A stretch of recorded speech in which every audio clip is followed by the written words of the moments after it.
जय मालकां दी, जय मालकां दी, जय मालकां दी। सो अज दा सत्संग शुरू करिए। उस तो पहला ये दसो कि सारे जी ठीक हो, तुसीं खुश हो? चलो वे खुशी नूं होर कई गुणा वधांदे हां, ठीक है, क्योंकि मालिक दे चरनां च आए हो, मालिक दे दरबार च पहुंचे हो, तो अज असीं खुशियां, रहमतां, बरकतां, बख्शिशां नाल अपनी झोली नूं भरपूर करके जाना है। इसलिए अज दा सत्संग शुरू करिए। उस तो पहले दसना चाहांगे कि तुसीं हुणे देखिया कि अनाउंस भी किया गया सी कि मालकां दे चरनां नाल प्यार करन वाला एक परिवार लुधियाणे तो, जिन्हां ने हुणे दस्सिया कि जिंदगी च पहली बार असीं जन्मदिन मनाया, केक कटाया, तो भी मालकां दे दरबार च। वैसे दसना चाहांगे कि जिंदगी जब मालिक ने दित्ती है तो शुरुआत भी तो मालिक दे चरनां च ही होनी सी, ठीक है। क्योंकि परिवार आप दसदा है कि हाले थोड़ा समा होया इन्हां नूं, कुछ महीने ही होए आ दरबार नाल जुड़ियां नूं, पर ये प्यार इन्ना करते है कि आप दसदे कि मालिक एक किस्म का उजड़ गए सी असीं, पर जदों दा मालिक ने साडी बांह फड़ी है तो सानूं कखां तो लखां तक ले आंदा। सानूं कहते जिंदगी जीण का पता ही होण लगा कि जिंदगी च आनंद की हुंदा है, खुशी की हुंदी है, शांति की हुंदी है। नहीं तो पहलां तो जिंदगी दुखां 'च ही गुजर गई, परेशानियां 'च ही गुजर गई। सो अज दा इह सत्संग इस परिवार वालों है। तो सब तो पहलां असीं अपनी तरफों और आई हुई सारी संगत की तरफों ये परिवार के सारे मैंबरां नूं इस सत्संग दीआं बहुत बहुत मुबारकां, बहुत बहुत बधाइयां देवांगे, क्योंकि बड़ी किस्मत वाले वो जीव हुंदे है जिन्हां नूं मालिक दे दरबार च सत्संग करवाउण दा, सत्संग की रहमत अपनी झोली च पाउण दा मौका मिलता है। जदों इंसान सत्संग करवाउंदा है तो जिन्ने भी जीव वो सत्संग च हाज़री लगाते हैं, जिन्हों की भी जीवन च बदलाव आता है, जिन्हों की भी झोली खुशियां ना भरती है, उसका फल उस परिवार को भी मिल जाता है जिस परिवार की तरफों वो सत्संग होता है। और वैसे भी अपने जन्मदिन की खुशी में जिदा दसिया पहली बार जन्मदिन मनाया, पहली बार केक कटवाया और पहली बार ये सत्संग की रहमत भी अपनी झोली पवा ली। तो बहुत किस्मत वाला परिवार है। सो सारे जीव रल के सत्संग दीआं बधाइयां दे दित्तियां, जन्मदिन दीआं भी साडे सारे वालों बहुत बहुत बधाई।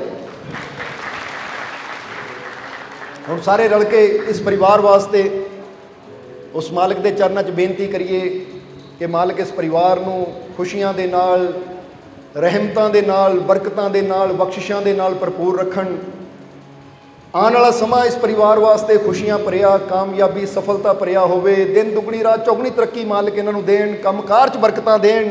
और जिदा अज जिन्होंने खुशियां ना सत्संग करवाए है, मालिक इन्नियां खुशियां देण कि इसी तरह खुशियां ना सत्संग करवाते रहन और मालिक दीआं रहमतां नूं प्राप्त करते रहन और अपना जीवन सफल बनाते रहन। ये सारी संगत रल के इन्हां वास्ते बेनती अरदास उस मालिक के चरनां च करो, ताकि जिदा अज इन्हां दे चेहरिਆਂ ते खुशी है, इदां ही मालिक इन्नी रहमत करन कि पूरा जीवन ही इन्हां दा इदां खुशियां नाल भरपूर होवे। ये सारे रल के बेनती करो। सो 11वीं रोज़ के दिन ते इस परिवार ने रहमत झोली पवाई। एक बार फिर साडे वालों बहुत बहुत बधाई, बहुत बहुत मुबारकबाद। बाकी एक जीव ने लिख के अपनी बेनती की है कि मालिक संगत नूं जरूर दस देण कि उन्होंने पिछे जे फरियाद की सी, उन्हां दे डैडी दे फूड पाइप लगा होया सी, यानी मूँह नाल कुछ खा भी नहीं सकते सी, बोल भी नहीं सकते सी। तो ये जीव लिखते हैं कि मालिक जी जदों असीं बेनती की, असीं तो ये शुकराना भी कर रहे हैं, तो नाले इन्होंने लिखा है कि बेनती करन तो बाद और डैडी जी की फूड पाइप भी लिथ गई और डैडी जी बोलते भी है, गल्लां भी हुण साडे नाल करते हैं कि बहुत रहमत हुई है। ਉਹਦੇ वास्ते वो जीव शुकराना करते कि इन्हां जीवां दी ये फरियाद सीगी जरा खड़ जाण उठ के ताकि पता लगे, क्योंकि जीव इन्होंने अपना नाम नहीं लिखिया।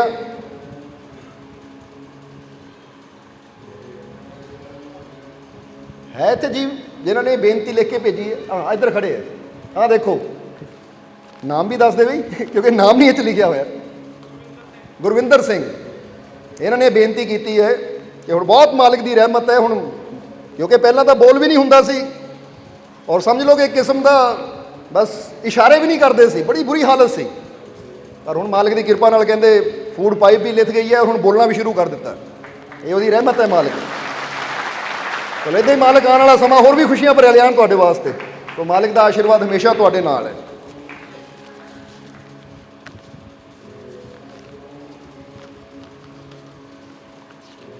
ਇੱਕ ਹੋਰ ਜੀਵ ਨੇ ਵੈਸੇ ਬੇਨਤੀ ਕੀਤੀ ਸੀ, ਇਹਨਾਂ ਨੂੰ ਇੱਦਾਂ ਹੀ ਜਵਾਬ ਥੋੜ੍ਹਾ ਜਿਹਾ ਦੇ ਦਿੰਦੇ ਆ। ਕਹਿੰਦੇ ਮਾਲਕ ਜੀ ਮੈਂ ਪੁੱਛਣਾ ਚਾਹੁੰਦੀ ਹਾਂ ਕਿ ਇੱਕ ਪਰਿਵਾਰ ਹੈ, ਉਹਨੂੰ 20 ਸਾਲ ਤੋਂ ਕਿਸੇ ਨੇ ਸ਼ਰਾਪ ਦਿੱਤਾ ਹੋਇਆ ਹੈ, ਉਹ ਬੜਾ ਦੁਖੀ ਹੈ।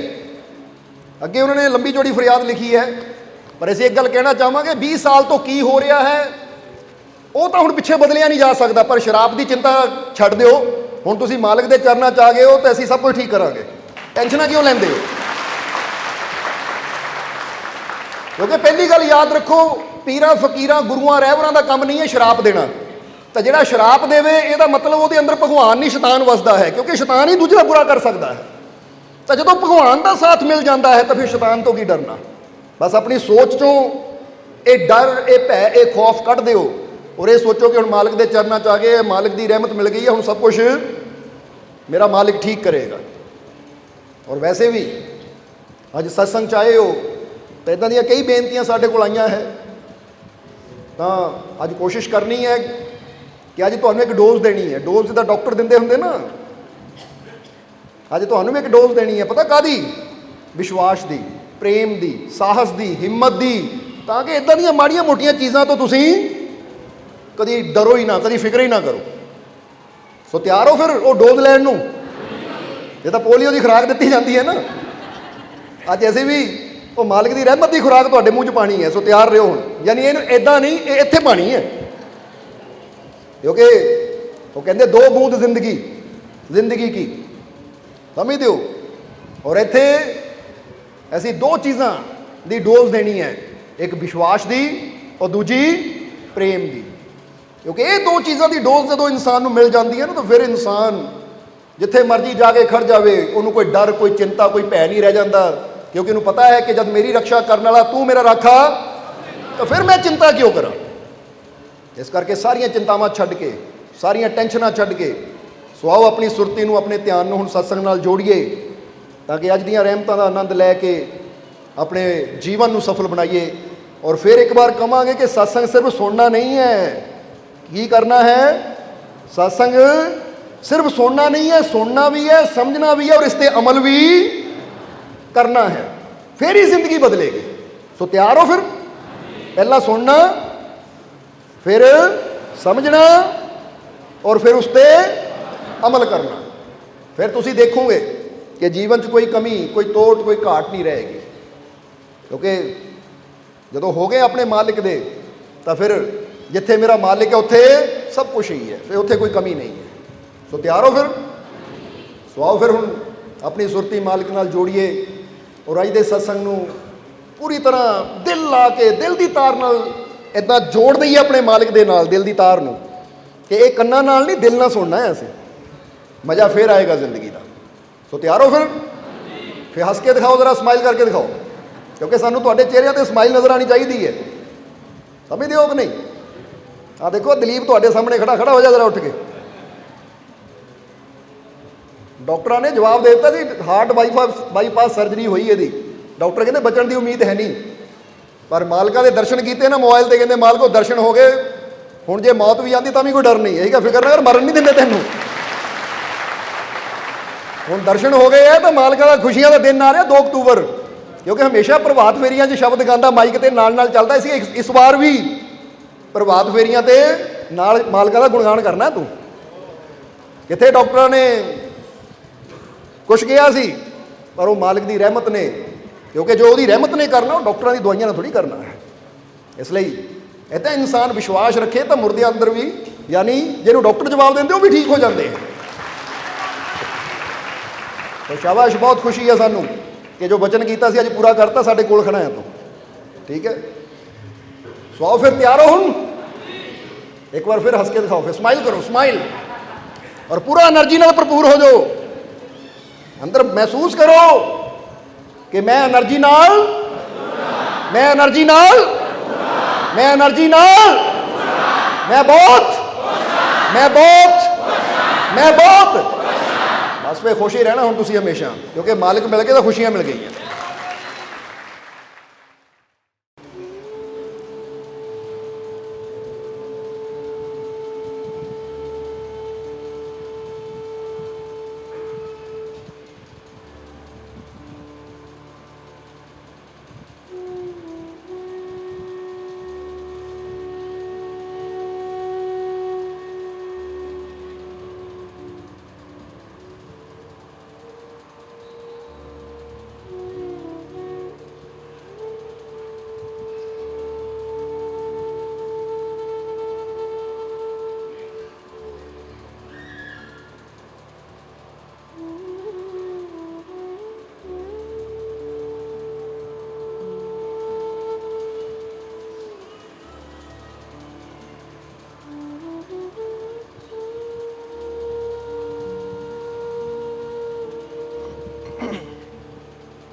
शुरू करते हाँ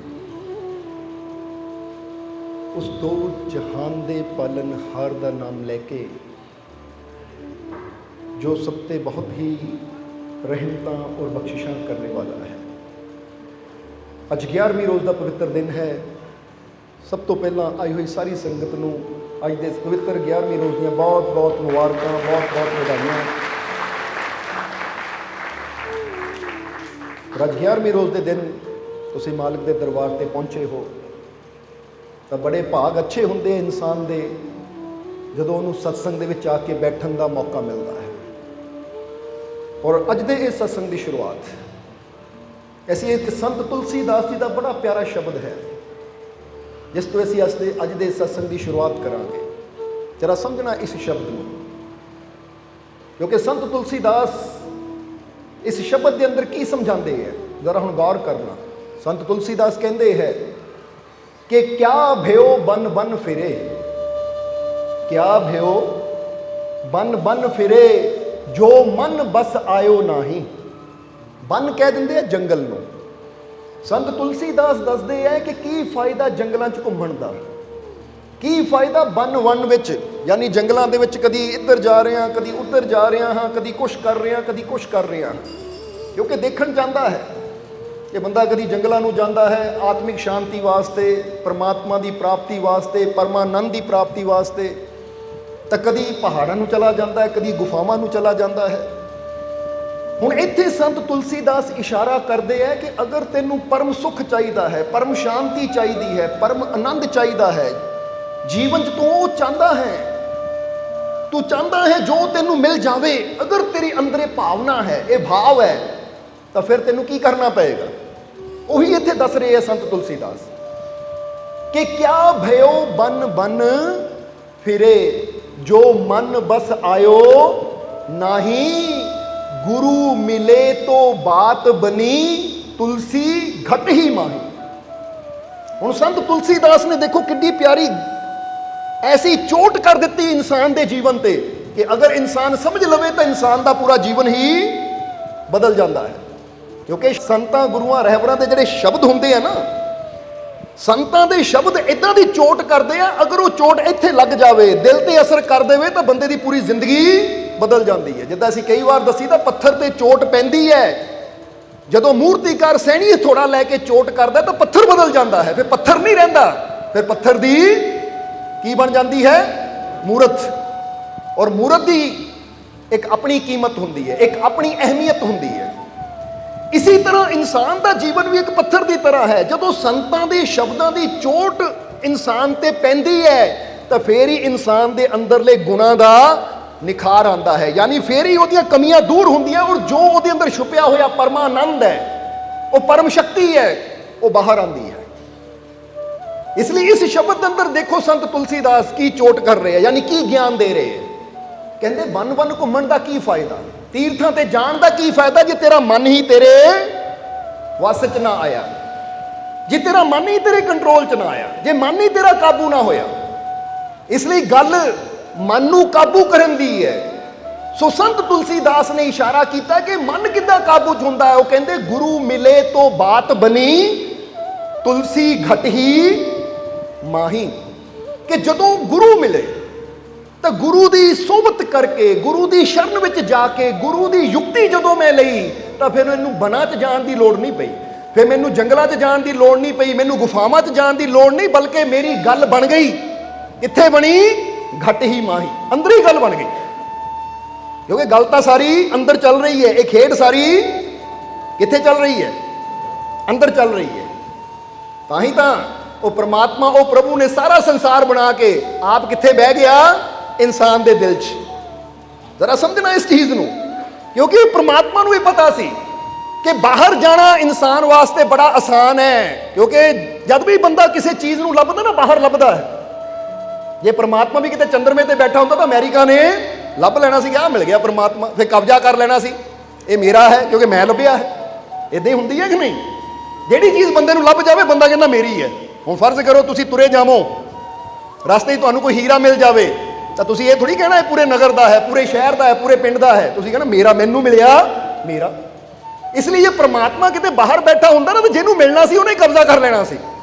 ਇਸ ਲਈ ਪ੍ਰਮਾਤਮਾ ਬਾਹਰ ਨਹੀਂ ਬੈਠਾ, ਉਹ ਸਭ ਦੇ ਦਿਲਾਂ 'ਚ ਬਹਿ ਗਿਆ ਕਿ ਜਿਹਨੂੰ ਮੈਂ ਮਿਲਣਾ ਆਪਣੇ ਅੰਦਰੋਂ ਮਿਲਣਾ ਹੈ, ਯਾਨੀ ਉਹਦੇ ਅੰਦਰੋਂ ਮਿਲਣਾ ਹੈ। ਤਾਂ ਜਦੋਂ ਅੰਦਰੋਂ ਮਿਲੇਗਾ ਤਾਂ ਫਿਰ ਉਹਨੂੰ ਪਤਾ ਲੱਗੇਗਾ ਕਿ ਮੇਰੇ ਅੰਦਰ ਵੀ ਉਹ, ਤਾਂ ਸਭ ਦੇ ਅੰਦਰ ਉਹ ਹੈ। ਉਹ ਕਿਸੇ ਇੱਕ ਦਾ ਨਹੀਂ ਹੈ, ਉਹ ਸਾਰੇ ਬ੍ਰਹਿਮੰਡ ਦਾ ਹੈ। ਉਹ ਜਿੰਨਾ ਇਨਸਾਨ ਦਾ ਹੈ ਉਨਾ ਪਸ਼ੂ ਪੰਛੀ ਜਾਨਵਰਾਂ ਦਾ ਵੀ ਹੈ, ਕੀੜੇ ਮਕੌੜਿਆਂ ਦਾ ਵੀ ਹੈ, ਕਿਉਂਕਿ ਉਹੀ ਸ਼ਕਤੀ ਤਾਂ ਸਭ ਦੇ ਅੰਦਰ ਆਪਣਾ ਕੰਮ ਕਰ ਰਹੀ ਹੈ। ਇਸ ਲਈ ਗੁਰੂ ਮਿਲੇ ਤੋਂ ਬਾਤ ਬਣੀ, ਤੁਲਸੀ ਘਟ ਹੀ ਮਾਹੀ। ਗੱਲ ਗੁਰੂ ਦੀ ਹੈ। ਗੁਰੂ ਯਾਨੀ ਯੁਕਤੀ, ਗੁਰੂ ਯਾਨੀ ਉਹ ਗਿਆਨ ਕਿ ਸਾਨੂੰ ਆਪਣੇ ਅੰਦਰਲਾ ਗਿਆਨ ਮਿਲੇ, ਸਾਨੂੰ ਆਪਣੇ ਅੰਦਰਲੀ ਸਮਝ ਮਿਲੇ। ਕਿਉਂਕਿ ਜਿਹੜੇ ਸੱਚੇ ਗੁਰੂ ਰਹਿਬਰ ਸੰਤ ਹੁੰਦੇ ਆ ਨਾ, ਉਹ ਸਾਨੂੰ ਅੰਦਰਲੀ ਯੁਕਤੀ ਦਿੰਦੇ ਆ। ਉਹ ਬਾਹਰਲੇ ਕਰਮ ਕਾਂਡਾਂ 'ਚ ਨਹੀਂ ਫਸਾਉਂਦੇ ਸਾਨੂੰ। ਬਸ ਸਮਝਦੇ ਹੋ ਕਿ ਨਹੀਂ? ਹੁਣ ਫਰਜ਼ ਕਰੋ ਕੋਈ ਆਵੇ ਕਿ ਮੈਨੂੰ ਪ੍ਰਮਾਤਮਾ ਚਾਹੀਦਾ, ਤਾਂ ਉਹਨੂੰ ਕੋਈ ਕਹਿ ਦੇਵੇ ਪ੍ਰਮਾਤਮਾ ਚਾਹੀਦਾ ਤਾਂ ਇਦਾਂ ਕਰ, ਆ ਤੂੰ ਫਲਾਨੀ ਜਗ੍ਹਾ ਪਹਾੜ ਦੇ ਉੱਪਰ ਇੱਕ ਮੰਦਿਰ ਹੈ, ਲੰਮੇ ਪੈ ਕੇ ਉੱਥੇ ਜਾਣਾ ਫਿਰ ਮਿਲਣਾ, ਨੰਗੇ ਪੈਰੀ ਉੱਥੇ ਜਾਣਾ ਫਿਰ ਮਿਲਣਾ। ਜਰਾ ਸਮਝਣਾ ਸਾਰੇ ਜੀ। ਹੁਣ ਜਿਹੜਾ ਇਦਾਂ ਦੇ ਬਾਹਰਲੇ ਕਰਮਕਾਂਡ ਦੱਸਦਾ ਹੈ ਕਿ ਉੱਥੇ ਜਾ ਕੇ ਇਦਾਂ ਕਰਨਾ ਪਏਗਾ ਫਿਰ ਰੱਬ ਮਿਲਣਾ ਹੈ, ਤਾਂ ਇਹਦਾ ਮਤਲਬ ਹਾਲੇ ਤੱਕ ਇਹਨੂੰ ਪ੍ਰਮਾਤਮਾ ਦੀ ਖਬਰ ਹੀ ਨਹੀਂ ਹੈ। ਕਿਉਂਕਿ ਸਹੀ ਮਾਨੀਆਂ 'ਚ ਗੁਰੂ ਰਹਿਬਰ ਕਹਿੰਦੇ ਆ ਰੱਬ ਤਾਂ ਤੇਰੇ ਅੰਦਰ ਵਸਦਾ, ਨਾ ਜੰਗਲਾਂ ਵਿੱਚ ਟੋਲ। ਉਹਨੂੰ ਜੰਗਲਾਂ 'ਚ ਟੋਲਣ ਦੀ ਲੋੜ ਨਹੀਂ ਹੈ। ਇਹ ਇਸ਼ਾਰੇ ਹੈ ਕਿ ਪ੍ਰਮਾਤਮਾ ਤਾਂ ਤੇਰੇ ਅੰਦਰ ਵਸਦਾ ਹੈ। ਹੁਣ ਜ਼ਰਾ ਸੋਚੋ, ਬੜੀ ਸੋਚਣ ਵਾਲੀ ਗੱਲ ਹੈ, ਬੜੀ ਸਮਝਣ ਵਾਲੀ ਗੱਲ ਹੈ ਕਿ ਪ੍ਰਮਾਤਮਾ ਜਿਸ ਨੂੰ ਵੀ ਮਿਲਿਆ ਨਾ, ਜਿਨ੍ਹਾਂ ਗੁਰੂਆਂ ਰਹਿਬਰਾਂ ਦਾ ਅਸੀਂ ਅੱਜ ਨਾਮ ਲੈਂਦੇ ਆ, ਜਿਨ੍ਹਾਂ ਦੀ ਪੂਜਾ ਕਰਦੇ ਆ ਜਾਂ ਜਿਨ੍ਹਾਂ ਨੂੰ ਯਾਦ ਕਰਦੇ ਆ, ਅਗਰ ਉਹਨਾਂ ਦੀ ਜ਼ਿੰਦਗੀ ਨੂੰ ਪੜ੍ਹ ਕੇ ਦੇਖੋ ਤਾਂ ਉਹਨਾਂ ਨੇ ਇੱਕੋ ਇਸ਼ਾਰਾ ਕੀਤਾ ਕਿ ਪ੍ਰਮਾਤਮਾ ਅੰਦਰ ਵਸਦਾ ਹੈ। ਔਰ ਜਦ ਵੀ ਮਿਲਣਾ ਤੈਨੂੰ ਅੰਦਰੋਂ ਮਿਲਣਾ, ਕਿਉਂਕਿ ਤੇਰੀ ਬੁੱਕਲ ਦੇ ਵਿੱਚ ਚੋਰ ਚੋਰੀ ਨਿਕਲ ਪਿਆ ਤੇ ਜਗ ਤੇ ਪੈ ਗਿਆ ਸ਼ੋਰ। ਅੰਦਰ ਹੀ ਹੈ ਤੇਰੇ, ਉਹ ਅੰਦਰ ਹੀ ਮਿਲਣਾ ਉਸਨੇ। ਪਰ ਜੇ ਤੂੰ ਬਾਹਰ ਉਲਝਿਆ ਰਹੇਗਾ, ਬਾਹਰਲੀਆਂ ਦੌੜਾਂ 'ਚ ਹੀ ਪਿਆ ਰਹੇਗਾ, ਤਾਂ ਫਿਰ ਪਰਮਾਤਮਾ ਤੱਕ ਕਿੱਦਾਂ ਪਹੁੰਚੇਗਾ? ਬੋਲੋ ਸਮਝਦੇ ਹੋ ਕਿ ਨਹੀਂ? ਹੁਣ ਇੱਕ ਗੱਲ ਦਾ ਜਵਾਬ ਦੇਣਾ ਸਾਨੂੰ ਕਿ ਇੱਕ ਬਹੁਤ ਸੁੰਦਰ ਗੁਲਾਬ ਦਾ ਬੂਟਾ ਹੈ, ਇੱਕ ਬਹੁਤ ਸੁੰਦਰ ਗੁਲਾਬ ਦਾ ਬੂਟਾ ਹੈ। ਹੁਣ ਇੱਕ ਇਨਸਾਨ ਦੌੜਾ ਜਾ ਰਿਹਾ ਉੱਥੋਂ ਦੀ, ਜਾਂ ਆਪਣੀ ਗੱਡੀ 'ਚ ਜਾ ਰਿਹਾ ਹੈ, ਔਰ ਤੇਜ਼ੀ ਦੇ ਨਾਲ 60 ਦੀ ਸਪੀਡ ਜਾਂ 80 ਦੀ ਸਪੀਡ ਤੇ ਗੱਡੀ ਉੱਥੋਂ ਲੰਘ ਜਾਂਦੀ ਹੈ, ਤਾਂ ਕੀ ਉਹ ਬੂਟੇ ਨੂੰ ਦੇਖ ਪਾਏਗਾ ਜਾਂ ਉਹਦੀ ਸੁੰਦਰਤਾ ਨੂੰ ਜਾਣ ਪਾਏਗਾ, ਉਹਦੀ ਮਹਿਕ ਨੂੰ ਜਾਂ ਉਹ ਫੁੱਲਾਂ ਦੀ ਖੂਬਸੂਰਤੀ ਨੂੰ, ਉਹਨਾਂ ਦੀ ਰੰਗਤ ਨੂੰ ਉਹ ਮਹਿਸੂਸ ਕਰ ਪਾਏਗਾ? ਜਰਾ ਜਵਾਬ ਦਿਓ। ਹਾਲਾਂਕਿ ਪੌਦਾ ਉੱਥੇ ਹੀ ਹੈ।